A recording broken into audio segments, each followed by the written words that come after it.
মুম্বাইয়ে কর্মরত ছেলেকে বিমানে তুলতে যাওয়ার পথে পূর্ব বর্ধমানের যোত্রামে দুর্ঘটনায় মৃত্যু হয়েছে মা, বাবা ও ছেলের। জানা গিয়েছে, ছেলে মুম্বাইয়ে কর্মরত। বৃহস্পতিবার সকালে তার ফ্লাইট ছিল, সেজন্য দুর্গাপুর থেকে গাড়িতে করে কলকাতার এয়ারপোর্টে যাচ্ছিলেন পরিবারের সদস্যরা। তখনই ১৯ নম্বর জাতীয় সড়কের যোত্রাম এলাকায় তাদের গাড়িটি নিয়ন্ত্রণ হারিয়ে এক তেলের ট্যাঙ্কারে ধাক্কা মারে। ট্যাঙ্কারের পেছনের দিকে একটি লোহার অংশ গাড়ির সঙ্গে আটকে যায়। এই অবস্থায় ট্যাঙ্কারটি গাড়িটিকে একইভাবে কিছুটা দূরে নিয়ে যায়। দুমড়ে মুচড়ে যায় গাড়িটি। ঘটনাস্থলেই মৃত্যু হয় দুর্গাপুরের সিটি সেন্টার এলাকার বাসিন্দা ৫৫ বছরের শেখ মোহাম্মদ মুর্শেদ, বছর ৫১ রোজিনা খাতুন এবং তাদের ২৭ বছরের ছেলে শেখ শাহনওয়াজের। দুর্ঘটনায় গুরুতর জখম হয়েছেন গাড়ি চালক। তাকে আশঙ্কাজনক অবস্থায় বর্ধমান মেডিকেল কলেজ হাসপাতালে ভর্তি করা হয়। গাড়িটা যাচ্ছিল হচ্ছে বেনাচিটির থেকে দুর্গাপুর থেকে কলকাতা যাচ্ছিল।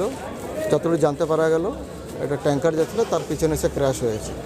ঠিক আছে, তো আমরা এসেছিলাম এখানটা। ৩ জন মারা গেছে, 2 জন পুরুষ আর 1 জন মহিলা মারা গেছে। আর ড্রাইভার যে আছে নেসেসারি মেডিকেল অ্যাটেনশন দেওয়া হচ্ছে, MSVPকে বলা হচ্ছে।